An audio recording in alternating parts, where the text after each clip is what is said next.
Le ministère des Affaires sociales et du Travail de la République d'Haïti s'estime heureux de l'invitation qui lui a été faite par la Confédération des travailleurs haïtiens et la Confédération des travailleurs et travailleuses du secteur public et privé pour prendre part à cette conférence syndicale internationale. La solidarité, le dialogue franc et sincère, le partage d'expériences, les échanges et surtout le respect des normes sont les maîtres mots pouvant faciliter le renouveau du mouvement syndical haïtien. Ce renouveau doit être articulé avec la vision exprimée par l'État haïtien à travers sa nouvelle politique de protection et de promotion sociale, PNPPS. Je cite: la politique nationale de protection et de promotion sociale vise, d'ici 2040, la réduction en Haïti de la pauvreté, des inégalités et des injustices économiques, sociales et institutionnelles pour construire une citoyenneté juste où les titulaires de droits à la protection et à la promotion sociale voient leurs droits réalisés et leur capacité à vivre la vie désirée améliorée.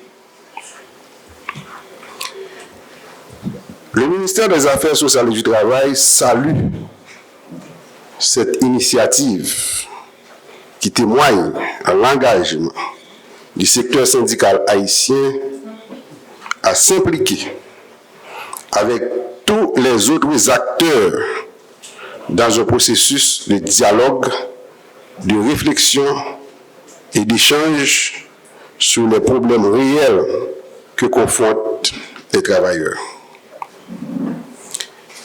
Le ministère salue également la présence des différentes organisations syndicales internationales présentes à cette conférence en appui à leurs collègues haïtiens et en profite pour leur souhaiter la plus cordiale bienvenue à cette audience. Il saisit l'occasion pour saluer les efforts consentis par les dirigeants pour la tenue de cette conférence. Mesdames, Messieurs, le droit au travail est garanti par la Constitution de la République d'Haïti. Pour arriver à matérialiser ce droit, le gouvernement haïtien n'a jamais ménagé ses efforts pour faciliter la création d'emplois durables et décents, malgré les difficultés de toutes sortes auxquelles le pays est confronté. En ce sens, le ministère est profondément reconnaissant aux employeurs pour de nombreux sacrifices consentis pour maintenir en Haïti des emplois et continuer à les garantir, tout en respectant les normes nationales et internationales relatives au travail. De même, le ministère encourage les employeurs à ne pas négliger de solliciter ces services compétents pour les conseiller et sur les moyens les plus efficaces d'observer les normes du travail et surtout de mettre en phase sur les difficultés empêchant la croissance de leurs entreprises. Le droit des travailleurs de s'organiser pour la défense de leurs intérêts est garanti et protégé par les lois haïtiennes. C'est pour cela que le ministère se fait toujours le devoir de les accompagner dans leur démarche visant à garantir leur bien-être et le respect de leurs droits. Le ministère est aussi conscient de l'importance de la force de travail dans le développement économique et social du pays et décide de mettre à l'œuvre l'ensemble des politiques destinées à créer les conditions de travail décent en protégeant les droits individuels et collectifs des travailleurs et travailleuses en matière de rémunération et de conditions de travail. Il invite tous les acteurs du système de sécurité sociale à se conformer au respect des normes et leurs engagements l'un envers l'autre. Le MAS félicite au passage cette ouverture qui est en train d'être créée entre les représentants des travailleurs, les représentants des employeurs et les représentants des organes de sécurité sociale. Je salue au passage la présence des deux directeurs généraux, ONA et OFATMA, et la présence du MAS, qui constitue des éléments clés au niveau du pilier de sécurité sociale. Le ministère reconnaît que parfois, les travailleurs évoluent dans des conditions difficiles, capables de mettre en péril leur santé et leur sécurité. C'est pourquoi on les encourage vivement à s'organiser dans le respect et la discipline pour faire passer leurs revendications, la défense de leurs droits et intérêts, tout en se conformant aux normes régissant la matière. Nous encourageons, nous renouvelons nos engagements de continuer à contrôler à travers les services compétents l'application des normes sur les lieux de travail, ce pour s'assurer de toute conformité. Chers participants, les divergences d'intérêts peuvent amener à des conflits de toutes sortes, pouvant troubler la paix dans le milieu du travail. En effet, les conflits sont inévitables. Le caractère dichotomique du salaire est toujours à l'origine de nombreux conflits, puisqu'il est à la fois un prix et un revenu. Le prix de la force du travail que l'employeur cherche à minimiser pour maximiser son profit, ce qui est normal, mais aussi un revenu que le travailleur, à partir duquel exprime son pouvoir d'achat. Il souhaiterait à tout prix que ce revenu augmente afin de maximiser sa satisfaction en termes d'acquisition de biens et de services, toutes choses étant égales par ailleurs. Comment ne pas s'attendre au conflit dans une situation pareille? Seul le dialogue pourrait faciliter une gestion rationnelle et arriver à une entente. Le MAS encourage donc les partenaires sociaux à résoudre leurs différends au moyen du dialogue social.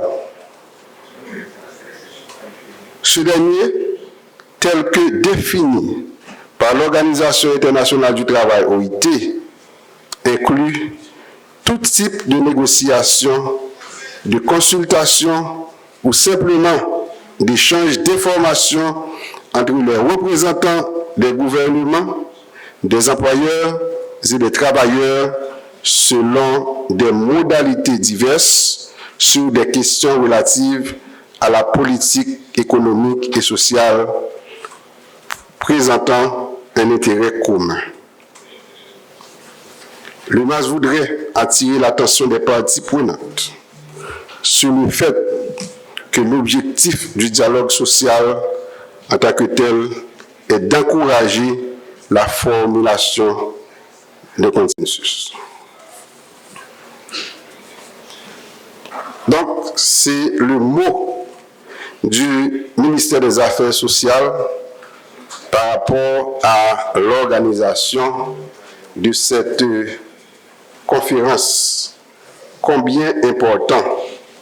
Mais je vais profiter au passage pour faire 2 ou 3 commentaires par rapport aux interventions précédentes.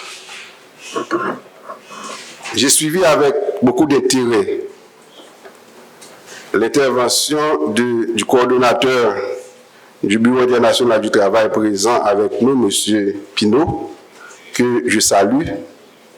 Donc, dès sa nomination, j'ai déjà eu 2 rencontres avec lui.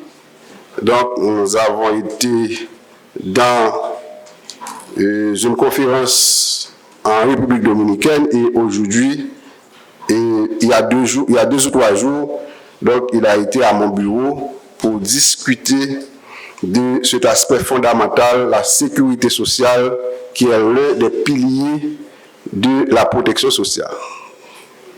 Vous savez très bien que la protection sociale est reposée sur 3 piliers fondamentaux. Il y a l'assistance sociale, c'est la protection sociale non contributive. Il y a la sécurité sociale avec la protection sociale contributive, mais aussi il y a la régulation du marché du travail. Le ministère des Affaires sociales et du Travail avait élaboré un document cadre, un document stratégique de protection et de promotion sociale en Haïti qui a été adopté par le gouvernement, par l'État haïtien en juin 2020. C'est un cadre programmatique. Donc, ce cadre programmatique stratégique vise à orienter les actions dans le domaine de la protection et de la promotion sociale. Elle est constituée de 4 grands axes stratégiques. L'un des premiers axes stratégiques, qui est l'enfant, nous avons dit, dans le cadre de l'élaboration de la politique, si on voudrait arriver à sauver Haïti de cette situation, il faut se référer à l'enfance. Parce que il faut casser la reproduction intergénérationnelle de la pauvreté. Pour construire le pays, pour arriver au développement, il faut casser la reproduction intergénérationnelle de la pauvreté.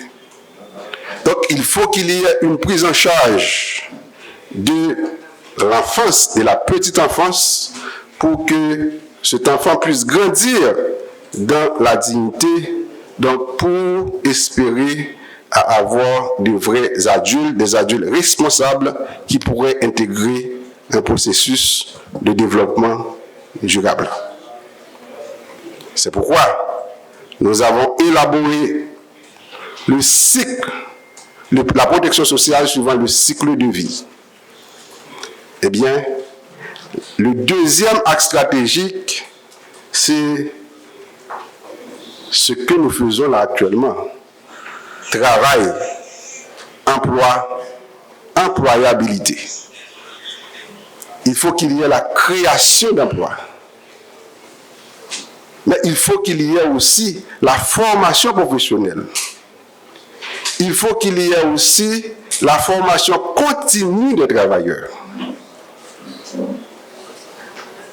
Donc, nous avons mis l'accent particulier sur ce axe stratégique. Et M. Pinault, dans son intervention, a dit, eh bien, dans le cadre de l'élaboration du plan d'action pour la mise en œuvre de la PNPPS, parce que je viens de vous dire que la politique, c'est un cadre stratégique. Pour que ce cadre stratégique puisse être opérationnel, donc il faut commencer par établir un plan d'action. Donc c'est à partir de ce plan d'action national que nous allons mettre en œuvre la politique. Et nous allons beaucoup plus loin. Nous avons dit chaque département a ses spécificités, a ses caractéristiques propres, environnementales, culturelles, économiques et sociales. Eh bien, la PNPPS a prévu d'établir des plans d'action territoriaux ou des plans d'action départementaux pour sa mise en œuvre. Je parle ici pour vous dire que le ministère s'est lancé dans un processus de valorisation de ce que vous faites comme association, comme organisation au niveau du marché du travail. Et nous disons, vous pouvez faire mieux. Je parle en tant que ministre, mais je pourrais être là à d'autres titres. Je suis un technicien et je suis appelé à travailler avec tous les secteurs. Les représentants des syndicats qui m'ont invité pourraient m'inviter à titre ministre, mais ils pourront le faire à d'autres titres. Donc c'est pour vous dire que j'encourage à ce que les associations syndicales s'impliquent davantage dans le processus de création d'emplois, dans la recherche de la stabilité institutionnelle.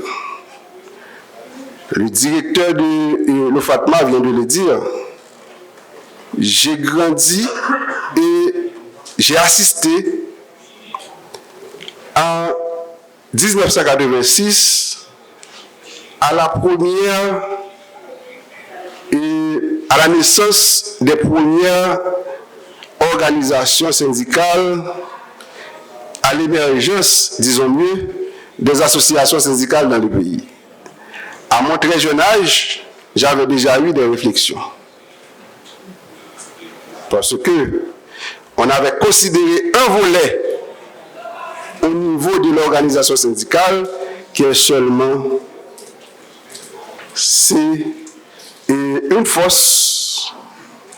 une force pour agir, vous voyez, en faveur des ouvriers, mais dans un seul sens. C'est comme si on a priorisé donc la force, l'âme répressive. Donc c'est un groupe de pression donc, pour agir sur les patrons. Pourtant, ça pourrait être mieux. C'est également un groupe de pression. Mais aussi, le groupe de pression pourrait intervenir pour s'accorder et permettre une meilleure organisation du travail. Et je félicite cette équipe parce que, eh bien, elle a pris cette voie. Je suis à l'écoute de tous les représentants des syndicats. J'ai eu plusieurs rencontres avec eux. Parce que je pense que c'est un bon momentum pour construire quelque chose. Vous êtes des organisations crédibles, vous êtes une force réelle. Pourquoi ne pas capitaliser sur cette force pour proposer quelque chose, pour donner des orientations ou pour participer à ce dialogue constructif pour arriver à la stabilité du pays. Je ne vais pas parler de moi, mais je vais parler de ce que nous devrions faire pour le secteur, pour les ouvriers, particulièrement pour les travailleurs. Et dans le cadre des discussions que j'ai eues avec eux, je leur ai dit, il faut penser comment supporter les salariés les plus faibles. Nous sommes dans un contexte particulier où les ouvriers, les employeurs font face à d'énormes difficultés. Et face à cette situation, seul le dialogue, le consensus, des échanges francs pourraient nous permettre à conserver chacune des parties dans leur position et continuer à garder ce que nous avons comme emploi.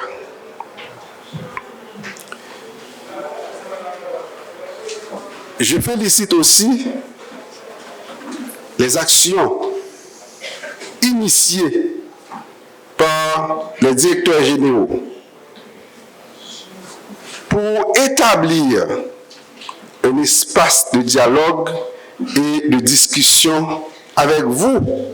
Vous avez ce droit.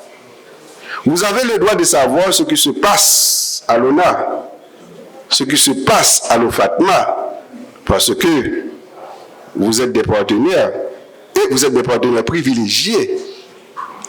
Vous contribuez. Ils ont des redevances envers vous. Donc, je me suis intégré dans une dynamique de transparence, de discussion, de dialogue, pour ensemble, on arrive à identifier les problèmes et à proposer les solutions. L'année dernière, dans les discussions que j'ai eues avec certaines associations syndicales, je leur ai dit, effectivement, il y a un problème. Avec cette inflation galopante, avec cette situation qui prévaut dans le pays, ce que vous demandez et ce qu'on va vous donner comme salaire, à quoi cela va servir? Mais je viens de le dire, il y a une dichotomie. Donc, il faut gérer cette dichotomie en toute rationalisation pour arriver à une entente. Donc, je leur ai dit, on ne peut pas faire grand-chose, mais je vais voir qu'est-ce qu'on peut donner en support. L'année dernière, on a fait des efforts et je m'excuse pour les retards que ça a pris, parce que c'est pas quelque chose qui a été gagné d'avance. Donc, c'est un processus de discussion donc, qui nous a permis d'arriver. Donc, nous avons fait de notre mieux pour accorder une subvention de 410 millions de gouttes au secteur. Et j'ai eu des feedbacks que les entreprises ont fait les distributions et les ouvriers ont trouvé quelque chose. Ça ne représente rien. Mais j'avais voulu initier cette démarche. Et effectivement, on avait gain de cause. Eh bien, pour cet exercice, je vous assure, il y a 1,2 milliard de gouttes qui a été inscrit au volet investissement du budget pour le secteur. Donc, l'année dernière, vous avez eu 410 et nous allons en progression et cette année, vous allez avoir 1,2 milliard de gouttes. J'ai initié la démarche, mais je ne suis pas là pour longtemps.